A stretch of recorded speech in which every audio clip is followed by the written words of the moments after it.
네. 걸로 그렇게 좀 해주면 방향은 좀 그렇게 잡으면 좋겠어요. 네, 그렇게 하도록. 두 번째로는 이제 전쟁 추경 관련된 건데 이게 이제 일부 보도가 나가니까 이런저런 갑론을박이 생기더라고요. 네.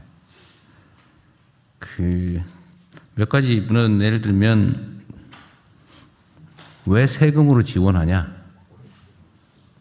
빚내서 지원 또 하는 거냐? 퍼주냐? 왜 지역화폐로 주냐? 뭐 이런 등등의 지적이 있어요. 네. 그런데 이게 우리 국민 여러분께서도 좀 이해를 해 주십사 말씀을 드리는데 이거는 이번에 추경은 빚내지 않고 우리가 이제 작년 하반기에 좀 정치적 안정도 되고 또 이런저런 조치들로 인해서 이제 경기가 좀 살아나면서 예상되는 세수가 대폭 늘어났습니다. 우리가 이제 더 늘어날 거라고 예상한 것보다 더 늘어난 거죠. 네, 그렇습니다. 그래서 이번 추경은 초과세수, 예상되는 초과세수로 하는 거지 빚내서 하는 거 절대 아닙니다. 그리고 빚내서 만약 초과세수가 없었다면 빚을 내서라도 해야 돼요. 이럴 때 쓰자고 빚을 내는 건 빚이라는 제도가 있는 거죠. 어려우니까 다 허리띠 졸라매자 그러면 큰일 납니다. 영양실조 걸린 사람은 참아라가 아니고 돈을 빌려서라도 영양보급을 해줘야 되는데 지금처럼 위기 상황이 되면 재정으로 그걸 메워줘야 되는 거예요. 없으면 빚을 내서라도 해야 되는데 다행히 이번에는 빚을 내지 않고 초과세수를 한다는 거 말씀을 드리고요. 왜 국민들한테 돈 주려고 그러냐 이런 거 있어요. 그 아주 정치적 선동 때문에 생긴 오해들인데 원래 정부는 국민에게 돈을 쓰는 겁니다. 그러자고 세금을 걷는 거예요. 돈 쓰려고 세금 걷는 겁니다. 쓰려고. 잘 쓰는 게 정부가 하는 일이지 안 쓰는 게 정부가 하는 일이 아니에요. 아껴서 저축하는 게 정부의 기능이 아닙니다. 세입 세출이 균형을 맞춰라. 들어오는 만큼 잘 써야 돼요. 효율적으로. 돈 쓰는 게 정부가 하는 일입니다. 잘 쓰는 게 유능한 것이고요. 안 쓰는 게 유능한 게 아니라 그 무능한 데다가 무책임한 겁니다. 퍼준다 이런 얘기 혹시 하는 사람 있으면 좀 설득 잘 해주시고요. 이거를 세금을 깎아주는 형태로 할 거냐, 지금 유류세를 깎아주는 대폭 깎아주는 걸로 할 거냐, 아니면 세금은 일부는 걷어서 국민들에게 직접 다시 재정 지출로 할 거냐, 이거는 정책 판단의 문제인데 그 정책 판단 중에 이런 게 있는 거죠. 유류세를 깎아주면 부익부 빈익빈이 악화됩니다. 더 심해져요. 그래서 그거는 좀 세금 깎는 건 좀 줄여서 네. 재정으로 어려운 사람을 지원해야 이게 양극화도 좀 완화되고 그게 사람 사는 세상이죠. 그래서 이거는 세금을 깎아주는 형태가 아니라 일부는 세금을 깎아주고 일부는 재정 지출로 네, 직접 지원하는 걸로. 네. 현금 지원을 하는 걸로. 이 지원하는 게 나쁜 게 아닙니다. 국민 여러분이 낸 세금이에요. 퍼주는 게 아니고 남의 돈이 아니고 우리 국민이 낸 세금이다 그 말입니다. 되돌려 드리는 거죠. 일부를 효율적으로. 그렇지 왜 지역화폐로 주냐. 현금으로 주는 것보다는 지역화폐로 지급해서 그걸로 동네 골목 상권에서 전통시장에서 영세 소상인들한테 돈을 쓰면 돈이 빨리 돕니다. 돈이 안 도는 거는 경제 침체고 돈이 천천히 도는 것도 문제죠. 우리는 돈이 안 돌거나 천천히 돌아서 문제잖아요. 돈을 쓰게 해야죠. 그래서 가난한 사람들한테 돈을 주면 더 많이 써요. 그런데 부자들한테 돈 많이 쌓아놓은 사람한테 100만 원 해봐야 안 쓰죠. 경기가 침체된다고요. 그러니까 가난하고 어려운 사람한테 돈을 더 많이 지급하는 것이 동정심이 아니고 경제 정책상 필요한 겁니다. 제 말 맞죠? 맞습니다. 네. 전문가님. 어쨌든 그래서 하는 거다. 그리고 가급적이면 이것도 매출도 한쪽으로 몰리면 곤란하잖아요. 저축하면 좀 그렇잖아요. 지금은 저축이 오히려 문제니까 소비를 진작시켜야 되니까 일정 기간 내에 그것도 동네에서 지방에서 써야 되는 안 쓰면 사라지는 지역화폐로 주는 게 경기 순환에 도움이 되잖아요. 이게 이제 경제를 살리는 정책이라서 하는 거다. 그 말씀을 좀 드리고 싶었어요. 이거 가지고 분명히 또 이번에 편성하고 나면 퍼주냐, 왜 지역 화폐로 주냐, 네 돈이냐, 막 그럴 가능성이 많아요. 그래서 그 혹시 그런 얘기 있더라도 혼선이 좀 없었으면 좋겠다는 말씀 때문에 한번 드린 겁니다. 그리고 이게 WGBI가 정확하게 뭔 말이에요, 이게? 월드 거버먼트 본드 인덱스입니다. 정부 국채 세계 국채 인덱스 지수에 들어가는 겁니다. 세계 국채 지수에 세계 국채 지수. 하여튼 이것도 지금 당연히 편입돼야 되는데 이게 지금 일부국에서 좀 반발이 있었는데 외교부가 잘 해결했어요. 네. 열심히 잘하셨습니다. 하여튼 신속하게 접촉에 잘하셨습니다. 네, 다음 하시죠. 네, 자원안보 위기 경보가 관심에서 주의로 높아짐에 따른 에너지 절감 대응 계획에 대해서 기부가 보고드리겠습니다. 먼저 전기료에 가장 영향이 큰 게 LNG인데요. 이 LNG 소비를 최소화하기 위한 전원 믹스를 조정하겠습니다. 그러려면 원전의 이용률을 현재 73%대인데요. 이거를 80% 이상으로 높일 수 있도록 하겠습니다. 이를 위해서 현재 정비 중인 원전 중에 3월 달에 2개 그리고 5월 달에 3개를 추가로 가동해서 원전 이용률을 높일 수 있도록 하겠습니다. 석탄 발전 계절 관리 기제 때문에 석탄 발전의 상한을 제약하고 있는데 이것도 완화해서 미세먼지가 없을 때는 석탄 발전 이용률도 높일 수 있도록 하겠습니다. 이렇게 하면 LNG의 일일 평균 사용량이 6.9만 톤인데요. 대략 한 1.4만 톤 이상 20% 이상 절감할 수 있을 것으로 기대됩니다. 두 번째로 강도 높은 에너지 절약 조치를 시행하도록 하겠습니다. 이를 위해서는 우선 공공 부분이 에너지 절약에 모범을 보일 필요가 있습니다. 현재 공공 부분이 승용차 오부제를 시행하고 있는데 그동안은 좀 느슨하게 관리되어 왔습니다. 이걸 좀 더 체계적으로 의무를 시행할 수 있도록 하겠습니다. 민간은 현재 주의 단계에서는 자율로 오부제를 실시할 수 있도록 하고요. 만약에 한 단계 더 올라가서 경계 단계로 발령할 때는 의무 시행을 검토해야 될 것으로 보여집니다. 의무 시행을 하더라도 장애인이나 생계형이나 전기 수소차는 제외하도록 하겠습니다. 생활 속에서 에너지 절약 실천 이거 약간 오해가 있을 수 있어서 그러는데 공공 부문은 오부제를 우리 스스로 하고 있습니다. 공직자들이니까 민간은 그냥 자율적으로 가능한 데가 자율적으로 하는데 권장하는데 안내도 뭐 제재가 있는 건 아니고 경계 단계가 발령되면 그때는 의무 시행을 그때 가서 검토하겠다 그 말이죠. 그렇습니다. 지금 하는 게 아니고. 지금 하는 건 아니고 혼선이 생길 수 있을 것 같아서 한 단계 더 높아지면 민간도 좀 의무적으로 해야 될 것 같아요. 그리고 그 중간 단계쯤으로요. 네. 이런 것도 한번 고려해 보십시오. 이게 이제 단계적으로 충격이 없이 해야 되는데 예를 들면 공용 주차장 있잖아요. 공용 주차장. 주차장에서는 그런 데 살짝 제약을 하는 것도. 그건 검토를 한번 해보세요. 그러겠습니다. 네, 민간에서 하는 거는 그 권장인데 그 공용 주차장은 조금 고려를 해볼 필요가 있지 않을까 하는 생각이 듭니다. 네, 자율적으로 참여하는 사람들은 좀 널널하게 쓸 수 있게. 그렇게 하겠습니다. 어차피 넘치니까요.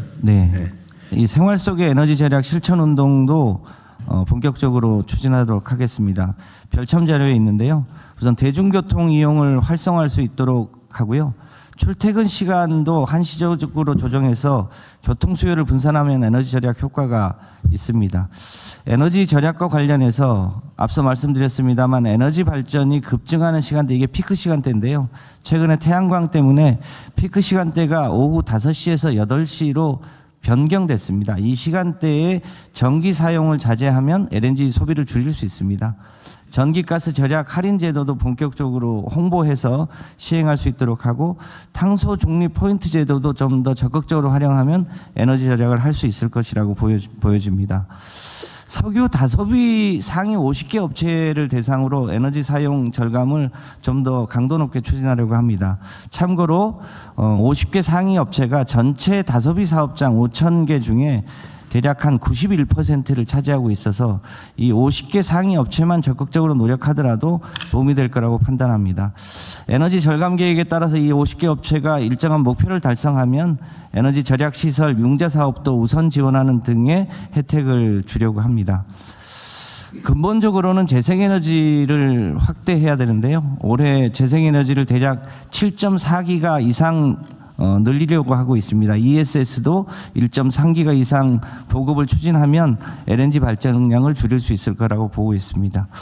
전 국민이 태양광, 베란다 태양광을 설치하는 것도 검토하면 좋을 듯합니다. 관련해서 이번 위기가 일종의 화석 연료로 오는 위기이기 때문에 근본적으로 재생에너지 중심의 에너지 대전환을 추진하는 게 필요해 보입니다. 이와 관련한 재생에너지 중심 에너지 대전환 전략은 추후에 별도로 보고 드릴 수 있도록 준비하겠습니다. 이상입니다. 우선 1번 LNG 소비 최소화를 위한 전원 믹스에서 아침에 우리 티타임 때 누가 한 얘기인데 지금 석탄발전소 폐쇄 계획이 있잖아요. 6월 달에 폐쇄한다고 돼 있는 것 같은데. 네, 추가로 지금 61개 중에 작년에 1개 폐쇄했고요. 60개가 남아 있는데 올해 말에 폐쇄가 예정돼 있는 6월 달에 2개인가 3개인가 돼 있는데. 네. 우리 하정우 수석이 얘기했던 네. 네, 6월 달에 보령이랑 보령 쪽에 있습니다. 근데 6월 달에 있고 또 12월 달에 3개인가 있었다고 그랬어요. 네, 3개가 있습니다. 세 지역입니다. 네. 그거는 지금 상황이 어떨지 모르니까 네. 그거는 조정을 좀 하는 걸 검토해 보죠. 에너지 위기 기간 동안에는 연장하는 게 큰 문제는 없습니다. 네. 그리고 이제 우리가 이제 대중교통 이용을 이번 추경에서 지원을 늘리는 걸 한번 검토 중인 것 같은데. 네. 대중교통 이용에 지원해 주는 걸로. 이게 여기 들어 있는 거죠. 그렇습니다. 근데 이게 출퇴근 시간에 집중도가 높아서 괴롭지 않습니까? 직장인들. 네. 출퇴근 시간에 무료 이용을 좀 제한하는, 일단 한두 시간만, 피크 타임만. 어르신들 뭐 예를 들면. 근데 그 중에서는 이제 직장 출근하는 분은 계셔서 또 구별이 좀 그렇긴 한데, 뭐 놀러 가거나 뭐, 그냥 마실 갈 사람들은 좀 제한하는 걸 한번 연구 한번 해보세요. 근데 구분이 쉽지 않을 것 같긴 해요. 뭐 노인이라도 출퇴근하는 분이 계셔서 그 쉽게 막 어떻게 하긴 좀 그럴 것 같은데. 일단 광고하는 건 적극적으로 할 수 있을 것 같습니다. 하여튼 출퇴근 시간에 집중되면 예를 들면 우리가 대중교통을 권장을 해도 대중교통이 너무 괴롭잖아요. 출퇴근 시간에. 네. 이 사실 그것도 막 적극 권장하기 어려운데 그걸 분산시키는 방법을 연구를 좀 해보시죠. 네. 그 복지부도 같이 해야 될 것 같긴 한데. 아니 연구를 한번 해보자고요. 이럴 때. 네, 같이 검토하겠습니다. 네, 고민을 한번 해보시고요. 그 다음에 지금 전기 사용 피크 타임에 이 지금 줄이는 게 핵심이잖아요. 평소에는 그것 때문에 막 전기를 생산해서 버리고 있잖아요. 그 피크 타임 맞추려고. 네, 재생에너지가 늘어나면 이제 카텔 그러죠. 문제가 있고 네. LNG는 피크 시간대가 네. S&P 가격이 높아집니다. 이 피크 시간대 전기 요금이 지금은 똑같잖아요. 전기 요금이 산업용 요금은 다르고요. 달라요? 가정용은 똑같아요. 가정용 똑같죠. 네. 산업용은 자동으로 그게 계산됩니까? 아니면 어떻게 해요? 그동안은 낮 시간대가 비싸서 낮 시간대 사용을 억제해 왔는데요. 최근엔 낮 시간에 이제 재생에너지가 늘어나면서 오히려 낮 시간에 사용을 권장하고 저녁 피크 시간대 사용을 줄이기 위해서 소위 이제 개시별 요금제도 개편 방안을 얼마 전에 확정해서 아직은 시행은 안 하고 했습니다. 지금 이제 시행에 들어가고요. 조금 준비가 필요하다는 것은 6개월 유예를 줬습니다. 그래요. 어쨌든 가정용도 피크 타임에 쓰는 게 좀 비싸고 좀 아닌 시간에는 싸게 이렇게 해서 평균적으로는 같게. 네.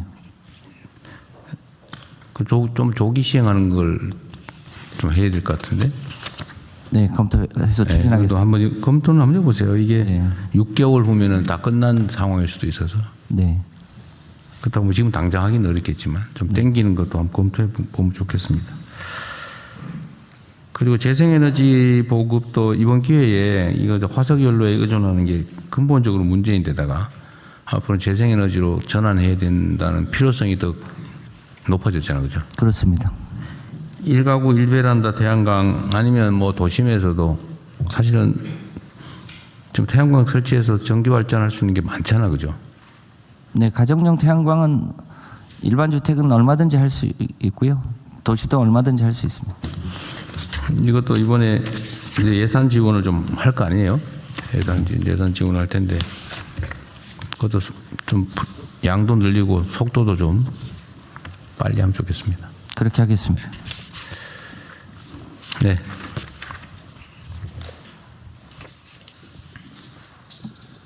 네, 외교부 재경부 기후부 장관님 보고는 마쳤습니다. 혹시 보고 사항에 대한 다른 의견 있으신가요? 제가 한 가지만 말씀드렸어요. 아까 대통령님 전쟁 상황에 있는 데서 귀국 의사가 있는데 못 따라오는 분이 없냐고 여쭤보셨는데 장관님께서 프로세스 과정 중에 있는 경우는 있는데 의사 표명을 한 경우는 없다 이렇게 말씀하셨지 않습니까? 근데 이 국민들께서 그러신데 제가 기운지는 모르겠지만은 실제 상황에서는 조금 그렇게 단순하지 않은 미묘한 경우가 있을 수 있을 것 같습니다. 예를 들어 지금 상황이 발생해서 정부에서 권유를 했고 이미 상당히 귀국을 했는데 남아 계신 경우는 삶의 터전이나 이런 것 때문에 이럴까 저럴까 고민해서 남아있는 경우가 대부분의 경우인데 희망을 받거나 또는 정부에서 권유를 하는데 실제 귀국하지 않으면 안 되는 위험한 상황이 막상 급히 발생을 하면은 그때는 희망을 표시해도 사실은 바로 돌아오지 못하는 상황이 실제 발생할 수 있고 그때 의사표명의 문제, 통지의 문제, 그다음에 귀국의 문제들이 다 상당히 어려울 수 있어서 그런 부분에 대해서 그때그때 국면이 바뀔 때마다 상당히 선제적으로 통지도 해주시고 선제적으로 확인도 해주시고 지속적으로 체크하는 과정이 좀 필요할 것 같다. 그런 미묘한 상황이 있다는 걸 좀 이해해 주시고 외교부에서 좀 이거는 조금 더 민감하게 대응을 해주셨으면 좋겠다는 생각이 있고요. 다음은 현안 토의로 넘어가겠습니다. 토의 안건은 2027년 국민주권정부 예산 편성 방향입니다. 실제 편성부터 예산 편성 방향을 포함해서 실제 편성까지 이재명 정부, 주권 정부가 기획하는 첫 예산이자 기획예산처가 신설된 이후에 처음 편성되는 예산이 이번 2027년 예산안입니다. 그래서 오늘 국무회의 토의를 거쳐서 내년 예산 편성 방향에 지방 주도 성장 등 우리 정부의 국정 패러다임을 충실히 반영하려고 하고 있습니다. 그 기조를 기획예산처 차관께서 발제해 주시기 바랍니다. 예, 2027년 국민주권정부 예산 편성 방향에 대해서 간략하게 보고 올리겠습니다. 당장 중동 전쟁에 따른 상황 변화에 빈틈없이 대응하는 것이 화급한 과제인 게 사실입니다. 하지만 이에 덧붙여 내년 예산을 단단하고 치밀하게 준비하는 일 또한 소홀히 할 수 없는 일인 것 같습니다. 먼저 27년 예산안의 의미입니다. 27년 예산안은 총리께서 말씀 주신 것처럼 통상적인 예년의 예산과 달리 각별한 의미가 있는 예산입니다. 27년은 이재명 정부 출범 3년 차입니다. 적극 재정을 통해 국정 성과를 본격적으로 증명해야 되는 시기입니다. 이재명 정부 5대 성장 패러다임 대전환에 대해서 신년사를 통해서 대통령님께서 말씀을 주셨는데요. 지방주도 성장, 모두의 성장, 안전기반, 문화가 이끄는 성장, 평화 뒷받침으로 새로운 시대를 구현하고 국민이 체감할 수 있는 대한민국 대도약을 위해 충분한 재정 투자가 필요한 시점입니다. 두 번째로 현 정부가 처음으로 온전하게 예산 편성 전 과정을 주관하는 진정한 국민주권 예산이라고 볼 수 있겠습니다. 1월부터 편성 작업에 조기 착수하여 선제적 전략적 재원 배분을 준비 중에 있고 철저하게 성과에 기반한 선택과 집중을 통해 투자 우선순위를 조정해야 합니다. 그리고 국민, 시민사회, 지방정부 참여를 확대하고 폭넓은 의견을 적극적으로 반영해야 됩니다. 마지막으로 기획예산처가 출범 후 마련하는 첫 번째 본예산으로 구조개혁 지원에 역점을 두겠습니다. 여기서 얘기하는 구조개혁이란 AI 대전환, 저출생 등 인구 구조 변화, 탄소 중립, 양극화, 지방 소멸에 포커스를 둔다는 얘기고요.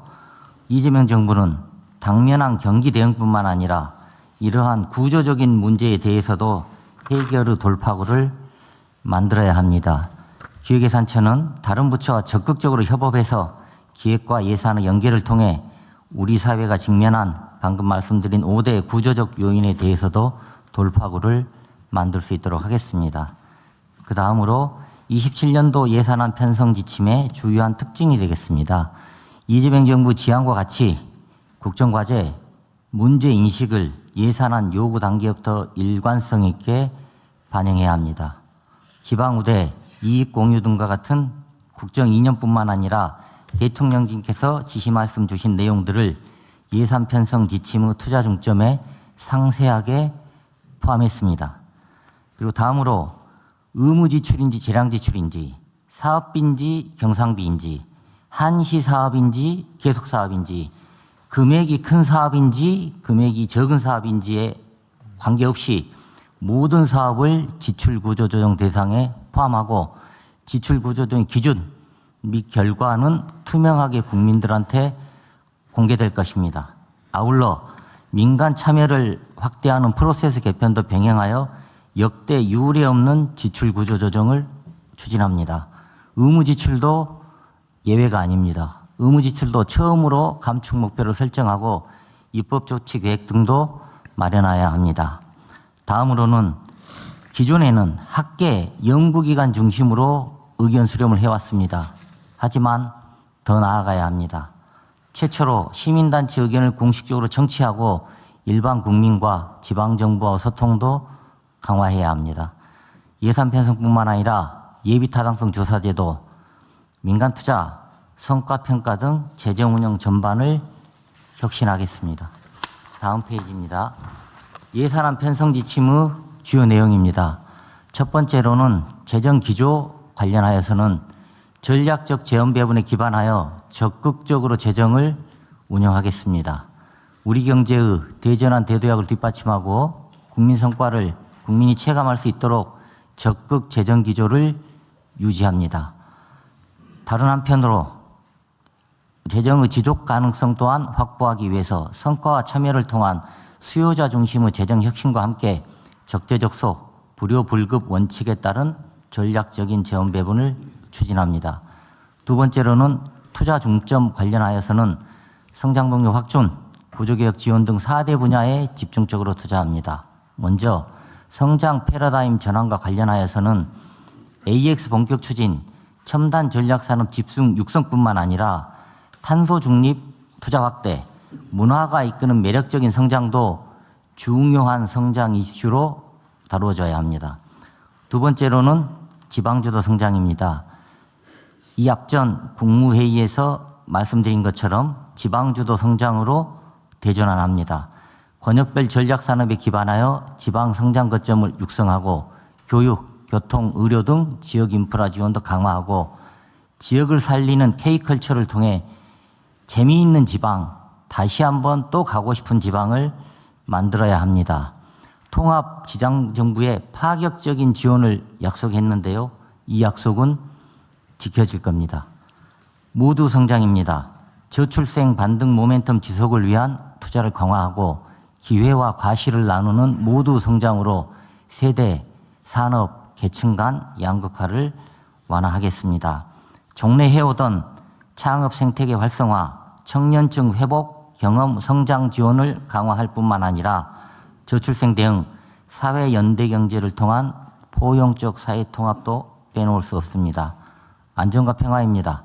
안전한 생활 환경을 조성하고 한반도 평화 및 자주 기반을 주축하여 국민 행복이 담보되는 지속 가능한 사회를 구현하도록 하겠습니다.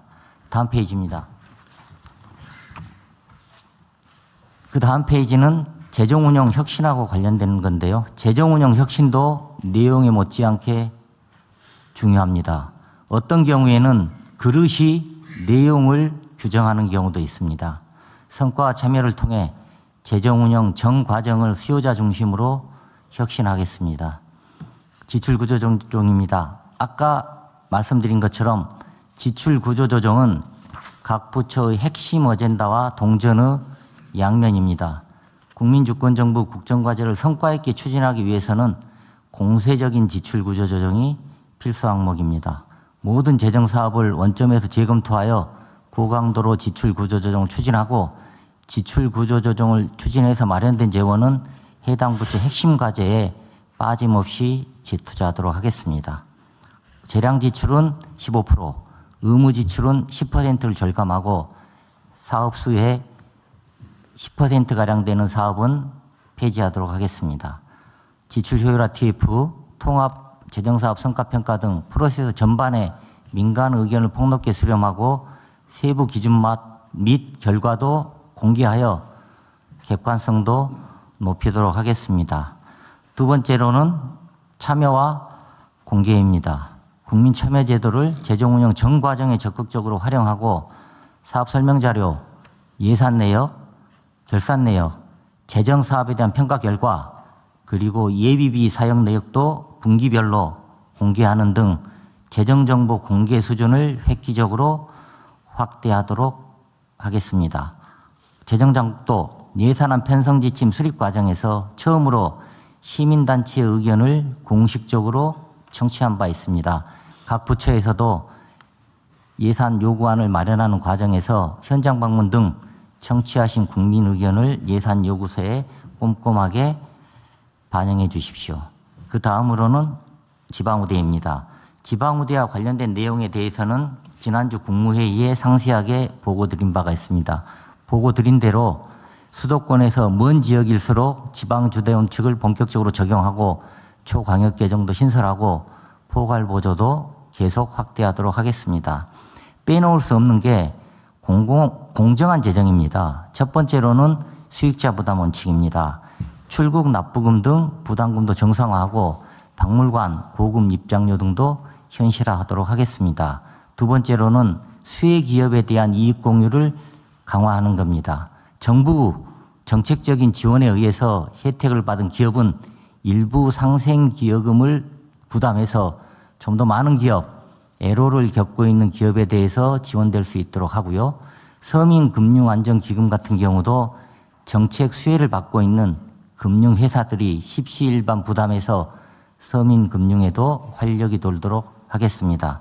체납관리단도 확대 운영해야 됩니다. 이미 납부하기로 한 세금이나 세외 수입이 더 이상 지체되고 체납되는 일은 막아야 할 것 같습니다. 보조금도 예외가 아닙니다. 국민이 내신 세금이 허투루 쓰이는 경우가 상당수 실태조사에서 발견되고 있습니다. 보조금에 대해서도 각별하게 관리해 나가도록 하겠습니다. 그리고 부정행위 적발 확대를 위해 과감하게 신고포상제를 만들고 이러한 신고포상제가 원활하게 작동할 수 있도록 통합해서 기금도 신설하도록 하겠습니다. 그리고 마지막으로 재정제도 개편입니다. 예타 기준도 상향하고 민간 투자 대상도 인구 감소 지역의 인센티브뿐만 아니라 신사업, 신유형의 민간 투자가 유입될 수 있도록 하겠습니다. 그리고 과거에는 특별회계 기금을 무조건 정비하는 데 우선순위를 뒀다면 새로운 정부에서는 필요한 기금은 만들고 불필요한 기금은 정리하도록 하겠습니다. 지역 필수 우려 특별회계, 반도체 특별회계, 불공정 거래 등과 관련돼서는 특별회계와 기금이 신설될 겁니다.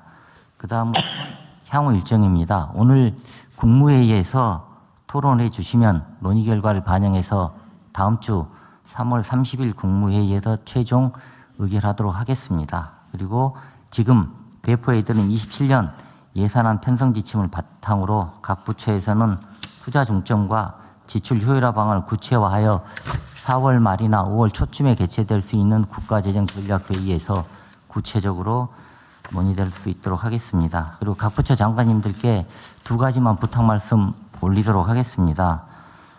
나중에 돌이켜볼 때 국민주권정부, 이재명 정부에서 우리 분야, 우리 사업에서는 이런 건 남겼다. 이런 거 하나는 제대로 해놓고 갔다.